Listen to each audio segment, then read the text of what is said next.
चलो भाई, ફિનોલની બનાવટ આપણે લોકો ચોક્કસથી 4 રીતે બનાવટ કરશું. કઈ રીતે?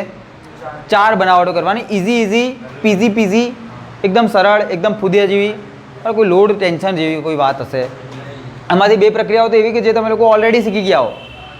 બસ પહેલી હશે બેટા ડાર્ઝન પ્રક્રિયા. કઈ પહેલી હશે? કદાચ એનું નામ જે હોય એ ડાર્ઝન જ છે. ના, ડોવ્સ પ્રક્રિયા. ઓકે, ડાર્ઝન નહીં, ડોવ્સ. અલ્યા નહીં હોય, ચોપડી નહીં આપી ભાઈ. હું તમને કહું ડોવ્સ પ્રક્રિયા એટલે શું? थोड़ा सब्र नहीं है तुम्हारे अंदर, पेशेंस नहीं है, बताता है इंसान. चलो बेटा, जो डॉस प्रक्रिया से एनी अंदर बेसिकली तमे लोगो हेलो एरिन माथी फिनोल बनावशो. हेलो एरिन माथी फिनोल बनावशो. चलो बीजा नंबर की जो रिएक्शन है ये है बेटा benzene. Very good. Sulphonic acid माथी बेंजीन सल्फोनिक. भाई जोता रहो ने समझता रहो आना. बराबर. देखो नामनी अंदर बहुत बधु है. ओके. थर्ड कई है बेटा? तीजा नंबर की कई है? चलो थर्ड है बेटा डाई एजोनियम क्षार माथी. અને બેટા છેલ્લે है एक શેની અંદરથી? ओ बापा रे, क्यूमीन. जैसे जय अमीन बेटा, क्यू अमीन संधि छूटी करो, क्यू अमीन. बराबर, क्यू अमीन. आया ही क्यों है तू? क्यू चाहिए नहीं, क्यू. ठीक है, एक्शन करे. चलो बेटा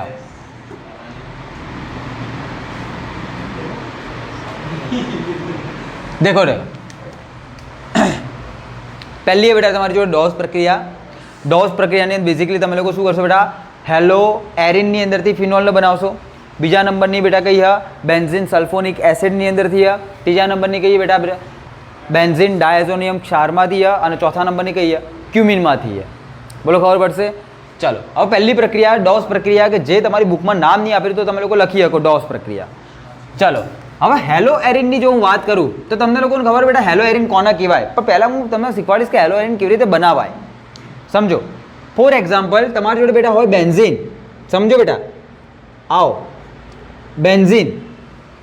તો એ બેન્ઝીનની FeCl3 ની હાજરીની અંદર જ્યારે ક્લોરિનેશન કરાવો તમે, એટલે કે લુઈસ એસિડ હોવો જોઈએ, FeCl3 હોય, AlCl3 હોય, ZnCl2 હોય, કોઈ પણ હોઈ શકે. બરાબર. એની સાથે જ્યારે તમે લોકો એનું શું કરાવો? ક્લોરિનેશન કરાવો તો આની ઉપર બેસી જશે ક્લોરીન. તો આને કહો તમે લોકો ક્લોરો બેન્ઝીન. અને ક્લોરો બેન્ઝીન એટલે હેલો એરિન. ખતમ કહાની, પિક્ચર પૂરું. ચલો હવે આ જે ઘટક જે તમને લોકોને મળ્યો એની રિએક્શન કરાવશો તમે લોકો NaOH સાથે. કોની સાથે કરાવશો? સમજો, NaOH સાથે. આ NaOH ને અહીંયા 2 ભાગ પડશે. કેટલા ભાગ પડશે? 2 ભાગ. એક અહીંયા નીચે લખો બેટા, NaOH ની અંદરથી એક પડશે બેટા NaO minus plus H plus. બોલો ખબર પડી? અને H પ્લસને જોઈ અને ક્લોરીનના મનમાં ગલી થશે. અને જેવી ગલી થશે ત્યાંથી માઇનસ HCl દૂર થશે. અને જેવો ક્લોરીન અહીંયાથી નીકળી જશે, તમે ખુદ વિચારો. એટલે ક્લોરીન અહીંયાથી નીકળશે તો કયા સ્વરૂપમાં નીકળશે? Cl minus. મતલબ આ કાર્બનને નિઠલ્લો કરીને ગયો, એના ઇલેક્ટ્રોન લઈને ગયો. હવે આની જોડે આવી ગયો પોઝિટિવ, આની જોડે આવી ગયો બેટા નેગેટિવ. તો નેગેટિવ પોઝિટિવને જોઈને ખુશ થઈ જશે. અને જેવો ખુશ થઈ જશે એવો તમને લોકોને અહીંયા પ્રોડક્ટ શું મળશે? તો હવે તમારા બેન્ઝીનની ઉપર NaO અથવા તો તમને લોકોને વધારે ખોટું ના લાગે તો ONA. બસ ત્યાં આવી રીતના આ વસ્તુ જોડાયેલી જોવા મળશે. હવે આને પહેલેથી કહી દીધું બેટા, તમને ખબર છે બેટા શું ફિનોલ કોને કહેવાય? બેન્ઝીન ઉપર OH હોય તો ફિનોલ કહેવાય. જો અહીંયા હાઇડ્રોજનને H પ્લસ સ્વરૂપે નીકાળીને આની પર માઇનસ કરી દઉં તો આને કહેવાય બેટા ફિનોક્સાઇડ આયન. શું કહેવાય? ફિનોક્સાઇડ આયન કહેવાય. બોલો ખબર પડશે એટલાની અંદર. તો આ થઈ ગયો તમારો, આનું નામ થશે બેટા તમારું સોડિયમ ફિનોક્સાઇડ. શું થઈ જશે?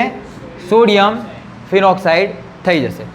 જ્યારે તમે લોકો યાદ રાખજો, આ બધી પ્રક્રિયાઓની અંદર ખાસ જેવો સોડિયમ ફિનોક્સાઇડ આવે એવું ખાલી તમે લોકો એક જ રિએક્શન કરાવશો, H+ નું એડિશન કરાવશો, એને કહીશું આપણે લોકો એસિડિફિકેશન.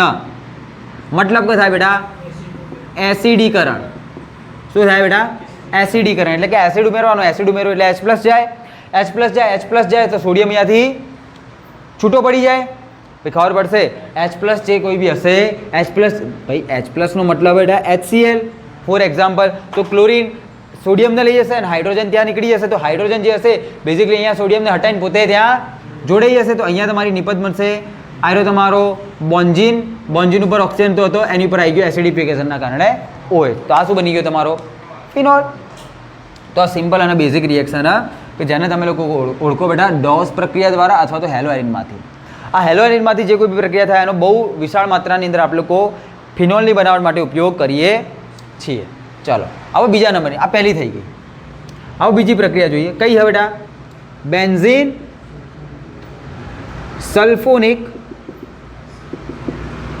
એસિડમાંથી. બેન્ઝીન સલ્ફોનિક એસિડમાંથી. તો પહેલાં તો તમને લોકોને તો ખબર હોવી જોઈએ બેન્ઝીન સલ્ફોનિક એસિડ કોને કહેવાય. તો દેખો બેન્ઝીનની ઉપર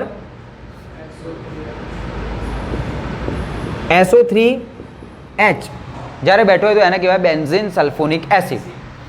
આનું નામ શું બેટા? Benzene sulphonic acid. હવે અહીંયાથી કામકાજ દેખો આગળ શું કરશો. ભાઈ બેન્ઝીન સલ્ફોનિક એસિડમાં તમે લોકો શું નાખશો બેટા? પહેલાં તો શું નાખશો? NaOH. શું ઉમેરશો તમે લોકો? NaOH. NaOH ઉમેરશો એટલે સોડિયમ પેલા હાઇડ્રોજન જોડે જતો રહેશે. દેખો આયરો હાઇડ્રોજન, આયરો OH -H2O. અહીંયા શું બની જશે બેટા બેન્ઝીનની ઉપર? તો SO3 Na, SO3 Na. હવે જેવો SO3 Na આવે એના પછી એની ઉપર ફરીથી તમે લોકો NaOH નાખશો. કેટલા NaOH નાખશો? પણ ત્યારે તમે લોકો 2 NaOH નાખશો. કેટલા NaOH નાખશો બેટા? 2 NaOH નાખશો. ધ્યાનથી સમજજો, આ વસ્તુને ધ્યાનથી સમજજો કઈ રીતે આ લોકોને અલગ પાડવું. અહીંયા દેખો ઉપરનો એક OH અને નીચેનો એક હાઇડ્રોજન શું થઈ ગયું? H2O નીકળી ગયા. તો દેખો આયરો H2O નીકળી ગયું. અહીંયાથી એક સોડિયમ જે વધ્યો હોય એ સોડિયમ આયરો સોડિયમને SO3, તો અહીંયા બનશે બેટા Na2SO3. Na2SO3. આને કહેવાય બેટા સોડિયમ સલ્ફાઇડ. શું કહેવાય? સોડિયમ સલ્ફાઇડ ત્યાંથી દૂર થઈ જશે. અને પછી વધ્યો બેટા NaO. તો બેન્ઝીન ઉપર કોણ ચોટી જશે હવે? વિચારો. ONA. NaO કહી દો, ONA કહી દો, ક્યાં ફરક પડતા હે ભાઈ? ખબર પડી આ પ્રક્રિયાની અંદર શું કરાયું મેં? બરાબર 2 NaOH નાખ્યા, એમાંથી NaOH ની અંદર જ પ્રક્રિયા થઈને OH અને હાઇડ્રોજન તો H2O સ્વરૂપે દૂર થઈ ગયો. એક સોડિયમ આ સોડિયમ સાથે મળીને SO3 સાથે દૂર થઈ ગયો Na2SO3 સ્વરૂપે. તો અહીંયા લખી દો બેટા -Na2SO3. અને હવે મેં તમને લોકોને ઉપર જ કીધું હતું કે ONA આવ્યો એટલે ટેન્શન છોડી દેવાનું, ખાલી શું કરાવી દેવાનું એ લોકોનું? એસિડિફિકેશન. એટલે કે એસિડીકરણ કરાવો ને ત્યારે ખાલી H+ લખેલો હોય. H+ એટલે ફોર એક્ઝામ્પલ તમે લોકો HCl નું ઉમેરણ કરશો. અને HCl ઉમેરો તો બે વસ્તુ હોય બેટા એની અંદર, એક હોય H+ અને એક હોય Cl-. આવા જે Cl- કરતો જે કોઈ બી નેગેટિવ ઘટક હોય એ અહીંયાથી આયરા સોડિયમને લઈ જશે અને હાઇડ્રોજન ત્યાં લાગી જશે. એટલે તમને તમારો પ્યારો વાલો ફિનોલ પ્રાપ્ત થઈ જશે. બોલો ખબર પડી બંને પ્રક્રિયાની અંદર? તો એકદમ ઇઝી અને એકદમ સરળ પ્રક્રિયાઓ, કોઈ ટેન્શન વગર આ પ્રક્રિયાઓ તમે લોકો કરી શકો. ચાલો હવે ત્રીજી પ્રક્રિયા દેખો. હા ઓલિયમની વાત કરીએ. ચલો 1 મિનિટ. અહીંયા તમને લોકોને બુકની અંદર ઓલિયમે આપેલું હોય. ઓલિયમનો મતલબ થાય બેટા H2S2O7. બરાબર. હવે સમજો અહીંયા જો તમારા લોકોએ બેન્ઝીનની અંદરથી સલ્ફોનિક એસિડ બનાવવો હોય ને SO3H, તો ત્યારે તમે લોકો અહીંયા બે વસ્તુનું ઉમેરણ કરી શકો. એક ઉમેરી શકો બેટા સાંદ્ર H2SO4 અથવા શું ઉમેરી શકો? દેખો આવું લખાય અમુક વાર ધુમાયમાન H2SO7 અથવા તો લખેલું હશે ધુમાયમાન ઓલિયમ. ઓલિયમ આ જે ઓલિયમ હે ને ઓલિયમ H2SO7 એની અંદર જો તમે લોકો પાણી ઉમેરી દો ને તો દેખો શું થઈ જાય, ધ્યાનથી દેખો. H2SO7 તો જેવો અંદર પાણી થઈ જશે તો ટોટલ એની અંદર હાઇડ્રોજન કેટલા થઈ જશે? 4. એક ઓક્સિજન એટલે ટોટલ અહીંયા ઓક્સિજન કેટલા થઈ જશે? 8. તો અહીંયા બની જશે બેટા H2SO4 ના 2 ઘટકો. પડી ખબર? અને જેવો H2SO4 ના 2 ઘટકો બનશે, ધીસ ઇઝ વેરી કન્સન્ટ્રેટેડ H2SO4. પ્રસરણ પદ્ધતિ જે તમે લોકો યુઝ કરો ને H2SO4 બનાવવાની, એની અંદર તમે લોકો આઈરી પદ્ધતિનો યુઝ કરો બેટા. આઈરી રિએક્શનનો તમે લોકો યુઝ કરો, પી બ્લોકમાં મળશો તો આઈરી ત્યાં આવશે, બરાબર. તો આઈરી ઓવરઓલ રિએક્શન હોય એના દ્વારા તમારો આયરો ઘટક બને હ. બોલો ખબર પડશે એટલાની અંદર? ચલો તો આ બી થઈ ગયું. Okay done. હવે દેખો ત્રીજી પ્રક્રિયા જોઈ લઈએ બેટા. એ તો છોટી જ છે, તમે લોકો ઓળખો જ છે, બેન્ઝીન ડાયએઝોનિયમ ક્ષારના. તો પહેલાં હું તમને શીખવાડી દઉં કે બેટા બેન્ઝીન ડાયએઝોનિયમ ક્ષાર કેવી રીતે બનાવે. તો ક્ષાર બનાવો હોય તો તમારે લોકો પહેલાં શું લેવું પડશે? એનિલિન. બેન્ઝીન ઉપર NH2 બેઠો હોય એને કહેવાય બેટા એનિલિન. આ એનિલિનની કોની સાથે પ્રક્રિયા કરવાની? HCl વત્તા NaNO2 નાનો 2. કેટલો? નાનો 2. તમે દેખો બેઝિકલી તમારે લોકો જ્યારે બેન્ઝીન ડાયઝોનિયમ ક્ષાર બનાવવાનો હોય ને, બેન્ઝીન ડાયઝોનિયમ ક્ષાર બનાવવાનો હોય એ કિસ્સામાં તમારે લોકો બેઝિકલી આ એનિલિન સાથે પ્રક્રિયા કોની કરાવવાની હોય બેટા? HNO2 ની. કોની? પણ HNO2 એ કેવો બેટા? ખૂબ જ અનસ્ટેબલ હ. કેવો બેટા? અસ્થાયી है એકદમ. તો એરો તમારી જોડે કદી હોય નહીં. તો એના આ બંનેની પ્રક્રિયા દ્વારા બનાવવો પડે. એ બંને જ્યારે પ્રક્રિયા કરશે HCl વત્તા NaNO2, તો આ બંને પ્રક્રિયા કરી અને NaCl છૂટો પડશે અને બીજો શું પડશે? HNO2. આ HNO2 ને કહેવાય બેટા નાઇટ્રસ એસિડ. શું કહેવાય બેટા? Nitrous acid. તો બેઝિકલી તમે લોકો આ બંનેની રિએક્શન દ્વારા તમને લોકોને મળશે શું છેલ્લે? HNO2 કે જેને આપણે લોકો નાઇટ્રસ એસિડ તરીકે ઓળખીએ છીએ. આ જેવો નાઇટ્રસ એસિડ એનિલિન સાથે પ્રક્રિયા કરશે, તમને લોકોને અહીંયા શું મળી હશે? બેન્ઝીન ડાયઝોનિયમ ક્ષાર. કેવી રીતે લખાય દેખજો? નાઇટ્રોજન ટ્રિપલ બોન્ડ નાઇટ્રોજન, એટલા માટે આની ઉપર આવશે પ્લસ, આની ઉપર આવશે પ્લસ અને અહીંયા આવશે તમારો Cl માઇનસ. આને કહેવાય બેન્ઝીન. બે સોડિયમ વચ્ચે જ્યારે બોન્ડિંગ હોય તો એને કહેવાય ડાયએઝો ઘટક અને એ સાથે ક્લોરિન. તો બેન્ઝીન ડાયએઝોનિયમ ક્લોરાઇડ લખવાનું નામ નીચે, બરાબર. શું નામ એનું બેટા? Benzene diazonium chloride. ક્લોરાઇડ. બોલો ખબર પડશે એટલાની અંદર? ચાલો. અને બેટા બેન્ઝીન ડાયએઝોનિયમ ક્લોરાઇડ બની ગયું એકવાર, પછી તો ખુશ થઈ જવાનું હોય. કેમ?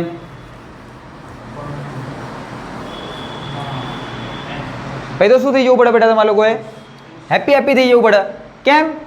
કેમ કે પછી તો બેટા ખાલી અંદર શું નાખવાનું? થોડું ગરમ પાણી H2O. જેવો H2O નાખશો તમે લોકો બધું તૂટી જશે, બધું નીકળી જશે સાહેબ. H+ નીકળશે, OH- નીકળશે. દેખો અહીંયા થોડી ઘણી એન્ટ્રોપી યુઝ થાય. એન્ટ્રોપી થોડી ઘણી ખબર હશે કે કોઈ પણ ઘટક ને બંધાઈને રહેવા નહીં માગતો, ખુલ્લો થવા માગે તો અહીંયાથી દેખો બે નાઇટ્રોજન આસાનીથી N2 સ્વરૂપે છૂટો આવી શકે. તો અહીંયાથી શું છૂટું થઈ જશે? પહેલાં તો N2 છૂટો થઈ જશે. તો N2 નીકળી ગયો, આ ક્લોરિન, આ હાઇડ્રોજન, HCl નીકળી ગયો. તો અહીંયા વધ્યું શું? બેન્ઝીનની ઉપર આ OH લાગી જશે, બની ગયો તમારો ફિનોલ.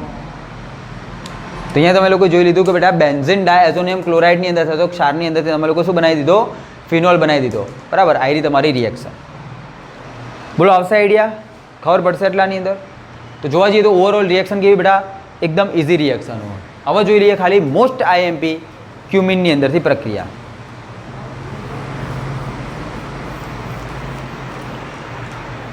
આ દેખો બેટા ક્યુમિનની જે કોઈ બી પ્રક્રિયા એને ખાલી તમારે કોઈ યાદ રાખી લેશો. શું કરી દેશો? યાદ રાખી લેશો. હું તમને જે સ્ટેટમેન્ટ આપું ને સ્ટેટમેન્ટને યાદ રાખશો, કેમ કે એની ક્રિયાવિધિ જો હું તમને બતાવીશ ને તો તમને કેમેસ્ટ્રીથી નફરત થઈ જશે કે આવું તો ના હોય સાહેબ, તમારું તો જે મનમાં આવ્યું તમે તો કરો, તમને એવું થઈ જશે. તો એના કરતાં તમે લોકો ના જો, બરાબર, કેમ કે તમને યુઝફુલ એ નહીં. તમે શું કરશો ક્રય અવધિનું જાણી? જ્યારે જાણવાનું આવશે ત્યારે જાણી લેશો. अगर ज़िंदगी में किसी चीज़ की ज़रूरत हुई तो वो मिल जाएगी, नहीं मिलेगी? हाँ ना बेटा, अपना चैप्टर में नहीं आवતું હતું તો શીખવાડ દે. हाँ समझी जो छोकरो એ मैं केमिस्ट्री ऊपर ये तो करवाना नहीं, भरोसो पूरेपूरो बराबर. लेकिन ज़िंदगी कब अपने पास से पलटती है ना, पता ही नहीं चलता. केमिस्ट्री पर पे तो बड़ी फील्डिंग वस्तु बराबर. चलो देखो આજથી 5, 6 કે 10 વર્ષ પહેલાં જે વસ્તુની માંગ નથી ને એ વસ્તુની માંગ અચાનક જ ઊભી થઈ ગઈ. હવે આજથી થોડા ટાઈમ પહેલાં એટલે કે 2011 કે એ જે સાલ આવી એમાં અચાનક જ સાયન્સનો આખો ધબડકો આવ્યો. સાયન્સ સાયન્સ સાયન્સ બધા સાયન્સ લેવા લાગ્યા. અમે લઈ લીધું, લેવું હતું એટલે લીધું. એના સિવાય તો કોમર્સના આર્ટ્સમાં તો કોઈ ખબર જ નથી કોમર્સ અને આર્ટ્સ હોય, તો સાયન્સ લઈ લીધું. આજે કયો સમય કે ત્યારે જે વસ્તુની ઇજ્જત નહીં થઈ ને આજે એની ઇજ્જત થાય. એકાઉન્ટન્ટની બહુ ઇજ્જત થાય આજે. કોમર્સ સબ્જેક્ટ પબ્લિક રાખવા દોડે બરાબર. તો આજે બધી એવી ફિલ્ડો કે જ્યાં આટલા ટાઈમથી કોઈ પણ પ્રકારની માંગ નથી ત્યાં સૌથી વધારે માંગ ઊભી થાય. એટલે તમે લોકો કે તમારો કોઈ તમને પૂછે, તમારો કોઈ જુનિયર આવીને 10મા વાળો તો શું લેવું જોઈએ, અને કે સાયન્સ લેવું જોઈએ કે કોમર્સ લેવું જોઈએ, કોમર્સ લઈ લે. એવું નહીં, એને ઇન્ટરેસ્ટ હોય સાયન્સમાં તો સાયન્સમાં જાઓ, ઓકે. પણ જો તમે લોકો ડિમાન્ડિંગ જગ્યાએ જવા માગો કે ભાઈ મારે ભણીને જોબ જ લઈ લેવી છે સ્ટેબલ, તો તમે લોકો એવા ફિલ્ડમાં જાઓ કે જ્યાં તમારું કામ દેખાશે. બહુ બધી ફિલ્ડ, શૂટિંગની ફિલ્ડ, ફોટોગ્રાફીની ફિલ્ડ, હું તો આ કહું છું આ મજેદાર કામ. પ્રાણીઓની સાર સંભાળવાળા બની જાઓ બરાબર. આ બધી વસ્તુની સૌથી વધારે ડિમાન્ડ છે બેટા, બહુ મજબૂતની ડિમાન્ડ. લોકો આની પાછળ પડી ગયા. એકાઉન્ટન્ટ, કેમ કે કેટલા લોકો ધંધા કરે, બધાને એક પોતાનો પર્સનલ જોઈએ પૈસાનું મેનેજમેન્ટ કરવાવાળો. કોઈ ના કરે ભાઈ, કોઈ ધંધાદારી માણસ પોતાના પૈસાનું મેનેજમેન્ટ કરે નહીં. બધા માટે માણસ હોય. તમને એવું લાગે મુકેશ અંબાણી કે એ જે કોઈ બી અંબાણી ફેમિલી હીરો એકલો પોતે બધું કરે? ના, બધાના માણસ રાખેલા હોય, એણે બધું સેટિંગ કરીને રાખ્યું હોય. પૈસા જેવા આવે એ લોકો સાચવી લે. એ લોકોના એ ગુરુ હોય, એ લોકોને શીખવાડવાવાળા કે તમે હવે આવું કરો, ત્યારે રાખો એવું કરી દે. સમજ્યા? દરેક જોડે એક ચાણક્ય બેઠો હોય, આ યાદ રાખજો બરાબર. દરેક જોડે એક ચાણક્ય, એટલે ચાણક્ય હોવો જરૂરી છે. કોઈ પણ મોટું કામ કરવું હોય ને તો બેટા રસ્તો જોઈએ. હવે એમાં બે રીતે થઈ શકે. એક તો રસ્તો તમે જાતે શોધો, બીજું કે એ રસ્તો જે ઓલરેડી જે વ્યક્તિને ખબર એને પૂછી લો કે કઈ સાઈડ જવાનું. એના થોડા ઘણા પૈસા લેવા પડશે, પણ જે તમે લોકો આખી જિંદગી જેમાં લગાવવાનો હોય ને એ જ વસ્તુ એ થોડાક ટાઈમમાં બતાવી દેશે. તમે 5-10 વર્ષમાં એ કામ કરી લેશો ભાઈ, કેમ કે તમને હવે રસ્તો ખબર હે ને. તેને કહેવાય ટ્યુટર, કે જે તમને લોકોને શીખવાડશે કે ભાઈ આવી રીતે કરતા જાઓ. તો આ બધા જેટલા પણ ઊંચી ઊંચી ખોપડી બેઠી હે ને એ દરેક જોડે એક ટ્યુટર હોય જ, દરેક જોડે હોય. તમને શું લાગે મોદી એકલો હોય? મોદીની પાછળ ટ્યુટર, સમજ્યા? તો એવું ના હોય કે ભાઈ કોઈ એક જ વસ્તુ. દરેક વ્યક્તિ જોડે જે મહાન કામ કરી રહ્યા ને બધા જોડે ટ્યુટર હોય. કોઈને ના ખબર હોય ને બેટા જીવનમાં શું કરવાનું. અને એ લોકો જો એટલા બધો સમય ના હોય કે આખી દુનિયાનું ગમનું વસ્તુ નોલેજ લઈ લઈને બેસી જાય. નોલેજ ચોપડી વાંચે, બધું કરે, બધું બરાબર. એ એમના શોખ અને એ આદતો હોવી જ જોઈએ. એના સિવાય એમની જોડે તમે લોકો જોયા છે, દેખો વિવેક બિંદ્રા જોયેલા ને, ભાઈનું નામ સાંભળેલું હશે આ બધાનું બરાબર. એ બધા ઘણા બધા આ બધાને કહેવાય એરિયા લોકો. એ લોકોને શું કરે? ટ્યુટ કરે, એ લોકોને શીખવાડે, કે લોકોને શીખવાડે કે ભાઈ ધંધો કેવી રીતે કરાય. એક જૈન ટકલું જોયા હશે એમના બી, હે ને. તો એક એ આવા ઘણા બધા વ્યક્તિઓ કે જે લોકોને શીખવાડે, આવા મોટી મોટી ખોપડીઓને શીખવાડે કે ભાઈ ધંધો કેવી રીતે ચલાવવાનો બરાબર. તો આની એ ડિમાન્ડ તમારા જો બહુ બધું નોલેજ છે તો તમે નોલેજ વેચીને કમાઈ શકો બરાબર. તો કમાવાનો રસ્તો તો એવું નહીં કે ગવર્મેન્ટ જ. ગવર્મેન્ટમાં તો હું કહું કે તમારી એક ફાંદ વધી શકે અને એક લોડ વધી શકે. તમે જ્યારે કંઈ નહીં કમાતા હોય ને ત્યારે તમે લોકો 30,000ની નોકરીમાં ખુશ થવાનું એવું વિચારશો કે એટલે 30,000 તો આવો ઘરી. જે દિવસે 30,000 આવતા થયા ને 1 મહિનો ખુશ રહેશો. કેટલો? બીજા મહિને લોડ આવશે. સારું 30 જ આવશે, હવે 30માં તો પૂરું નહીં થતું. પછી માની લો કે તમે 1.5 લાખ કમાવો ને, પછી તમને 1.5 લાખનો લોડ આવશે. 1.5 લાખ તો નહીં ચાલતા. જો તમે લોકો 5 લાખ કમાવો તો 5 લાખનો લોડ આવશે. સારું 5 લાખ, અને આ રિયાલિટી છે. આને તમે બિલકુલ પણ અંડર એસ્ટિમેટ ના કરી દો. તમારા પપ્પાઓને જોઈ લેવાના છેલ્લે જે એમના માથે પ્રેશર નહીં હોતું, કમાયા ને એરા લોકો કમાયા ને બરાબર. કોકના પપ્પા 20,000 કમાતા હશે, કોકના 30, કોકના 40, કોકના 50, બધાના માથે લોડ તો સેમ ટુ સેમ. મતલબ મેનેજમેન્ટ કોઈની જોડે નહીં. થોડુંક સાંભળવામાં અને બોલવામાં મને થોડું લાગે, પણ ખરેખરની અંદર કહું તો મેનેજમેન્ટ પૈસાનું કરવું બહુ ઇમ્પોર્ટન્ટ હોય. લોકો શેની પાછળ પડ્યા હોય, કેટલા વધારે કમાવું ના. તમે 10 કમાવો તો 10નું મેનેજમેન્ટ કેટલું કર્યું, કેટલા અસલી જગ્યા ઉપર વપરાણા અને કેટલા સેવિંગમાં ગયા, કેટલા ફંડમાં ગયા, કઈ સાઈડ શું ગયું, કોઈ મેનેજમેન્ટ જ નહીં હોય. એમને ખાલી પૂછજો હિસાબ શું હોય, કંઈ નહીં ખબર હોય. અમુક મોટો હિસાબ જ કહે, કરિયાણું આવ્યું, લાઇટ બિલ ભર્યું, ઘરનો વેરો ભર્યો, આનું ભાડું, આ આટલું જ. એના સિવાય જે નાની જે પરચુરણ ખર્ચાયા ને એ બહુ મોટો પૈસો જતો રહે એમાં. આ મેનેજમેન્ટ કરતાં શીખજો લાઈફની અંદર. ગમે તેટલો પૈસો હશે, મેનેજમેન્ટ નહીં હોય તો લોડ હંમેશા માથે રહેશે, હંમેશા રહેશે. બીજું એક યાદ રાખજો કે જીવનની અંદર તમે ખુદ વિચારો બેટા, તમે હાલ ભણો, કેટલું ભણો, 4-5 કલાક તમે લોકો વાંચતા હશો, હું એવું માનું, અથવા તો 2 કલાક વાંચતા હશો. એના સિવાય તમે લોકો સ્કૂલ અટેન્ડ કરો, એના સિવાય તમે લોકો ટ્યુશન અટેન્ડ કરો. આટલું કર્યા પછી તમે લોકો એક હોય માણસની લિમિટ હોય, પછી થાકી જાય. અને એક રેસ્ટ જોઈએ કે એક રેસ્ટ મળી જાય તો બેટર રહે. બરાબર. હાલ તમે લોકો સ્ટુડન્ટ લાઈફમાં માન્યું કે તમે કોઈ રિસ્ક લઈ, એ ભાઈ ડેમાં બરાબર, ડેમાં એણે રિસ્ક લઈને રજા પાડી લીધી, 1 દિવસની રજા ને, બીજા દિવસે પાવું ચાલો. અઠવાડિયાની રજા લેવી હોય તો આવું થઈ શકે હાલ. તમે વિચારો તમારા પપ્પા જે હે ને એ 23 કે 24 વર્ષની ઉંમરે કમાતા હતા અને હાલ એમની ઉંમર હશે બેટા 50 વર્ષ. કેટલા? 50 વર્ષ કે 60 વર્ષ કે 55 જે વર્ષ હોય, જે તમે લોકો જે ખબર હોય.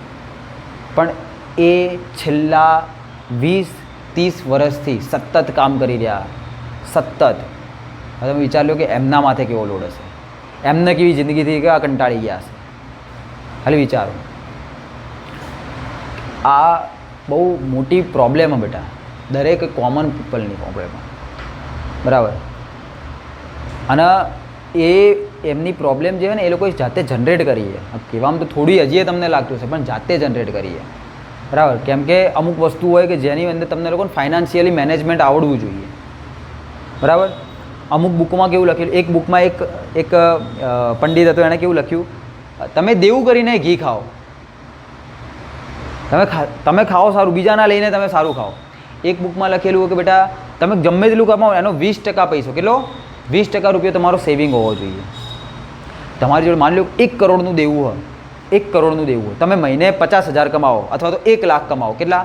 1 લાખ કે 50,000 કમાવો. માની લો કે 1 લાખ કમાવો, તો તમે શું 80,000 એ ભાઈને આપી દેશો કે 20,000નું મારું ઘર છે? ના, 20,000 ખાલી દેવું ભરવામાં નાખવાના, બાકીના જે 80,000 વધ્યા એ 80,000માંથી 10-15,000નું તમે તમારું જે કર્યું હતું એ કર્યું, બાકીનો જે 60,000નો કિસ્સો વધ્યો મોટો જથ્થો, અને એવી જગ્યાએ ઇન્વેસ્ટ કરો, એવી જગ્યાએ નાખો કે જ્યાંથી તમને પૈસો મળે, અને પૈસો મળતો રહે, મળતો રહે, મળતો રહે. તમે લોકો આ ડાયલોગ સાંભળ્યો હશે, બિઝનેસમેન કદી પૈસા આપે નહીં, એ પૈસા ઇન્વેસ્ટ કરે.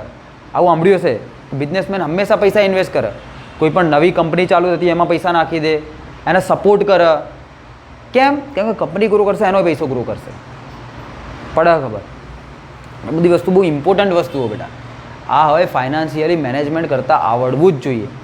સ્ટોક માર્કેટ લોકો ખરાબ કહે, બેટા સ્ટોક માર્કેટ જેવું રિટર્ન કોઈ નહીં આવતું, કોઈ જ નહીં આવતું. કોણ આપે તમને 50% રિટર્ન? કોણ આપે તમને લોકોને 20% રિટર્ન? બેંક આલે, બેંક આપે તમને લોકોને 4-5% રિટર્ન. 4-5ની અંદર એમના ટેક્સ કાપાઈ રહ્યા સરકારના બંને. તો તમારા હાથમાં આવ્યું શું? 1-2% જે તમને રિટર્ન મળે એ તમે જેટલા ટાઈમ અંદર પૈસા રાખ્યા ને એ ટાઈમના ભાવ વધારા પ્રમાણે પૈસાની કોઈ વેલ્યુ જ નહીં રહેતી, ઉપરથી ઘટી જાય. પણ એની જ જગ્યાએ તમે લોકો સ્ટોક માર્કેટ જો દર 10 વર્ષે અથવા દર 5 વર્ષે જુઓ ને તો તમે દેખો, પહેલા વર્ષે જો આટલે હશે ને તો 10 વર્ષ પછી એ સ્ટોક માર્કેટ આટલે જ હશે, આટલામાં જ ઊંચું નીચું થતું હશે. તો તમે જો પૈસો અહીંયા નાખ્યો હશે તો હવે તો તમારો પૈસો અહીંયા જ છે, અહીંયા જ ખાલી ઊંચો નીચો થાય. ઓવરઓલ તમે 10 વર્ષની અંદર ક્યાં હો? ટોટલી ફાયદામાં. અને એ વળી ફાયદો જેવો તેવો નહીં મળતો બેટા, 100% ફાયદો, 50% ફાયદો મળે. માની લો કે તમે લોકો 1 લાખ રૂપિયા નાખ્યા ને તો એટલા ટાઈમ પછી તમારી જોડે 1 કરોડ રૂપિયા હશે. સાહેબ 10 વર્ષ, એટલે 10 વર્ષની અંદર કોણ 1 કરોડ કમાય? કોણ તમારી આજુબાજુ 1 કરોડ રૂપિયા કમાઈ લે? પડે ખબર? તો આ જાદુ હોય, આ જાદુને સમજો. નાની ઉંમરથી જ કોલેજ ચાલુ કરો એટલે આ બધી વસ્તુની અંદર હાથ આજમાવાના ચાલુ કરી દેવાના. ગેમો બેમો નહીં રમવાની, 3 પત્તી ફીન પત્તી, પૈસા નાખો પૈસા કમાવો, આમાં ના આવે. મગજ લગાવવાનું. અને છેલ્લે કશું જ નહીં દોડતું તો છેલ્લે એક મજબૂત વસ્તુ મ્યુચ્યુઅલ ફંડ. શું કરી દે નાખવાનું? એમાં પૈસા નાખવાનું ચાલુ કરી દેવાનું, કોઈ લોડ લેવાનું, કોઈ ટેન્શન લેવાનું નહીં. કેમ? મ્યુચ્યુઅલ ફંડ એ લોકો કેવા, તમને સ્ટોક માર્કેટ વિશે કંઈ નહીં આવડતું, પણ મ્યુચ્યુઅલ ફંડવાળાને આવડે. તમે એ લોકોને પૈસા આપો, એ લોકો એમનું મગજ લગાવીને તમારા પૈસા લગાવશે. એની અંદર જે કંઈ બી ફાયદો થશે, 9% તમને રિટર્ન આપે. એનાથી વધારે જેટલો પણ ફાયદો થશે, 1-2%, એ ટકા ફાયદો એ પોતે રાખી દેશે દરેકને એક. પણ તોય તમને લોકોને હવે કેટલું રિટર્ન મળે? 8-9%, એટલીસ્ટ 8-9%. બેંક કેટલું આપે? 2%. 2% સારું કે 9% સારું? એ લોકો શું કરે બેટા, તમે માની લો કે મ્યુચ્યુઅલ ફંડની અંદર 100 રૂપિયા નાખ્યા, તો એ 100ની અંદરથી એક રૂપિયો 100 અલગ અલગ કંપનીઓમાં લગાવવા. હવે 100 કંપની તો ડૂબી નહીં જવાની ને, સમજ્યા? 100 કંપની તો ડૂબી નહીં જવાની. માની લો કે 20 ડૂબી, 80 ઉપર ગઈ, તો અમારો પૈસો કેવો થઈ ગયો? પ્લસમાં. તો આ કામ તમને મ્યુચ્યુઅલ ફંડ કરી આપે. તો આ બધું જે તમે લોકો નામ સાંભળો ને, જે બદનામ હ, એ બદનામ નહીં, એકચ્યુઅલીમાં એનું બહુ મોટી વર્થ હ અને બહુ મોટી કિંમત હ. અને સમજો, જેટલા મહાન ને જેટલા અમીર લોકો હોય ને, બધાએ શું કર્યું હોય બેટા? આ બધી જગ્યાએ એ લોકોના પૈસા ફરતા હોય, મ્યુચ્યુઅલ ફંડમાં ફરતા હોય, સ્ટોક માર્કેટમાં ફરતા. ગોડા થોડી ના. હા, આ થોડું લાગણીઓ નીકળી ગઈ, સમજ્યા? ગોડા થોડી ના આવ્યા લોકો. અને તમારા પપ્પાએ કદી લગાયા મ્યુચ્યુઅલ ફંડની અંદર કે સ્ટોક માર્કેટ કર્યું? કદી કર્યું હશે, આમાં એક કર્યું હશે, પણ કોના કહેવા ઉપર? ભાઈબંધના કહેવા ઉપર. ભાઈબંધને કીધું આ કંપનીમાં નાખ, આટલા રૂપિયા, એમણે નાખ્યા ને ડૂબી ગયા. ડૂબી જ જવાના. એ તો સિમ્પલ ફંડો, બરાબર? એની માટે તમારા લોકો એક એવો વ્યક્તિને આપવા જોઈએ જેને એની અંદર મહારથ, બરાબર? એ બધું કહીશું ભાઈ છે. ચાલો, હવે એક લાસ્ટ વસ્તુ બાકી છે ક્યુમિનની. ક્યુમિન જોઈ લઈએ. પહેલાં તો સમજો બેટા ક્યુમિન શું હોય. અને ક્યુમિનની અંદર બહુ ઇમ્પોર્ટન્ટ વસ્તુ બેટા, ક્યુમિન એ એક ઇમ્પોર્ટન્ટ વસ્તુ શું હોય? ક્યુમિનની અંદરથી જે કોઈ બી આપણે બનાવટ કહીએ, એ વિશ્વની અંદર, વિશ્વમાં સૌથી વધુ ફિનોલ જો બનાવાતો હોય તો એ કઈ પદ્ધતિ દ્વારા બેટા? ક્યુમિનમાંથી બનાવાય. શાની અંદરથી? ક્યુમિનમાંથી. કેમ કે એની અંદર બેટા એક તીર સે ડબલ નિશાન. દેખો કેવી રીતે નિશાન હોય. ક્યુમિન જે ઘટક દેખાશે તમને લોકોને આવો દેખાશે.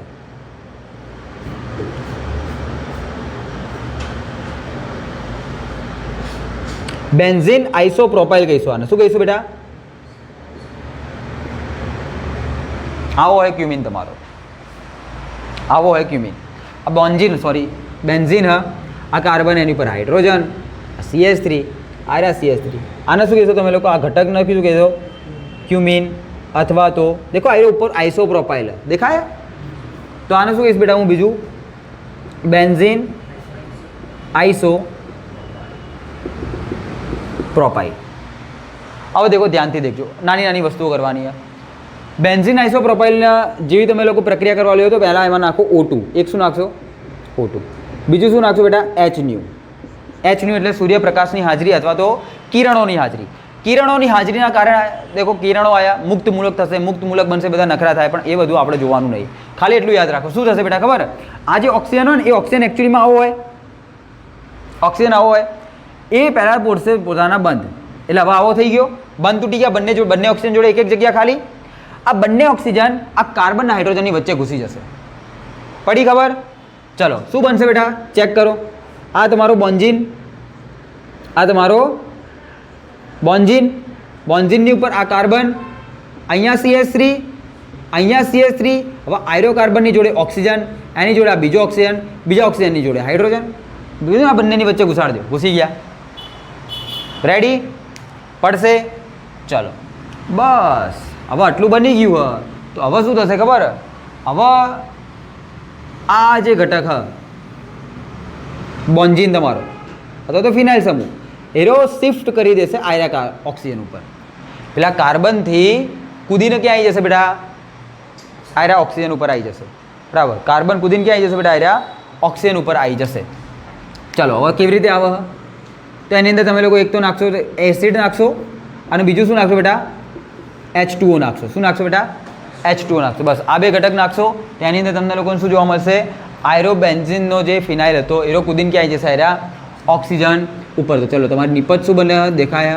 તો બેન્ઝીન હ, અને આ બેન્ઝીન ઉપર જેવો આયરો બેન્ઝીન અહીંયા જોડાશે, બરાબર? જેવો આયરો બેન્ઝીન અહીંયા જોડાશે, આયરો જે ઓક્સિજન હશે પોતાના ઇલેક્ટ્રોન લઈ લેશે. ચલો, તો આની ઉપર શું આવી ગયું બેટા? OH દેખાય જ છે, OH આવી ગયો. પ્લસ હવે દેખો આયરો કાર્બન, એની ઉપર એક CH3, એની ઉપર બીજો CH3, અને આયરો જે બંને ઓક્સિજન હતા એ બંને વચ્ચે બની જશે ડબલ બોન્ડ. સોરી, કાર્બન અને ઓક્સિજન હતા એ બંને વચ્ચે શું બની જશે બેટા ફરીથી ડબલ બોન્ડ બની જશે. લો પિક્ચર પૂરું, અહીંયા કામ ખતમ, પૈસા હજમ. ચલો શું બની ગયું આવ્યું તમારું? આ શું બન્યું બેટા? એસિટોન બન્યો ને. એસિટોન અથવા તો બીજું શું કીધું તમે લોકો? પ્રોપેનોન. તો દેખો એક જ પ્રક્રિયા કરી પણ તમને લોકોને બે ઇમ્પોર્ટન્ટ નિપજો મળી. એક મળ્યો એસિટોન, એક મળ્યો ફિનોલ. આ ક્યુમિનની પ્રક્રિયા બરાબર. આની પ્રક્રિયા ક્રિયાવિધિ પણ એને સમજવાની કોઈ જરૂર નહીં બેટા. અહીંયાથી ક્રિયાવિધિ લખવાનું ચાલુ કરીશ ને અહીંયા પૂરી થશે બરાબર. તો એવી વસ્તુ આપણે કોઈ એટલી બધી મગજમારી કરવાની જરૂર નહીં. આપણે સિમ્પલી યાદ રાખશું ક્યુમિન લીધો, એની અંદર ઓક્સિજનના એક H નાખ્યો. H એટલે કે સૂર્યપ્રકાશની હાજરી. જેવો નાખશો અહીંયા ઓક્સિજન જે હશે એ લોકોની વચ્ચે જે ડબલ બોન્ડ હશે તૂટી જશે. ડબલ બોન્ડ આ બંને કાર્બનના હાઇડ્રોજનની વચ્ચે ઘૂસી જશે અને આટલું થઈ જશે. પછી તમે લોકો H+ ને H2O નાખો. યાદ રાખવાનું ખાલી તમારા લોકો આ જે તમારો બેન્ઝીન ઘટક એના દ્વારા તમારા લોકો શિફ્ટ કરવાનો આવ્યા OH ઉપર. બસ એની ઉપરથી તમારો ફિનોલ બનાવી દો અને આયરો જે ઓક્સિજન હતો એનો પોતાના અહીંયાથી ડબલ બોન્ડ બનાવી દેશે. બોલો ખબર પડશે બરાબર. અને અહીંયાથી આયરો કાર્બન આયરો જે ઓક્સિજન હશે ઇલેક્ટ્રોન લઈ લેશે. તો હવે મનમાં એવું થશે કે સાહેબ અહીંયા તો OH+ ના બાકી રહી જાય. તો બેટા અહીંયા જે આયરો કાર્બન હોય ને એરો હોય sp2, આયરો કાર્બન એ sp3. તો sp2 ની વિદ્યુત ઋણતા વધારે. જો એરો આ કાર્બનથી છૂટો પડશે તો આયરા કાર્બન ઉપરથી ઇલેક્ટ્રોનને ખેંચીને નીકળશે. પડી ખાલી એક ઘટક અહીંયા લખું દેખો. અહીંયા શું થશે? અહીંયા જે તમારો બેન્ઝીન હશે ને એ એની ઉપરના કાર્બન જોડેથી ઇલેક્ટ્રોનને લઈ લેશે. તો એની ઉપર આવી જશે નેગેટિવ. રેડી પડે. તો આયરો કાર્બન કેવો થઈ ગયો તમારો? પોઝિટિવ. તો એ કાર્બન થઈ ગયો તમારો પોઝિટિવ. એની જોડે હોય એક સાઈડ CH3, બીજી સાઈડ હે CH3. હવે આ સાઈડ ઓક્સિજન. હવે દેખજો અહીંયાથી આયરો OH+, મતલબ કે આયરો જે ઓક્સિજન હતો એને એક એક્સ્ટ્રા ઇલેક્ટ્રોન લીધો એટલા માટે એની ઉપર નેગેટિવ લખું હું. પ્લસ અહીંયા શું છૂટું પડી ગયું બેટા? OH એની ઉપર પ્લસ, ફોર એક્ઝામ્પલ. ચલો અને આયરો ઉપર એક્સ્ટ્રા ઇલેક્ટ્રોન હતો, એક્સ્ટ્રા ઇલેક્ટ્રોન પાછો નાખ્યો કેમ કે અહીંયા પ્લસ હતો. બસ તો આ બંને વચ્ચે થઈ ગયું ડબલ બોન્ડ. OH+ હતો, આની જોડે એક્સ્ટ્રા ઇલેક્ટ્રોન દેખાય. ચલો મેં કીધું અહીંયા OH. તમને શું બેટા? તમને તો સમજવું હોય ને, ગમે તે રીતે સમજો. તમારે તો ખાલી આ પ્રક્રિયા યાદ રાખવી હે ને. વચ્ચે શું થાય તમને કદી પૂછાતું નહીં, એનું કોઈ કામ નહીં. બસ તો આ થઈ ગઈ તમારી રિએક્શન.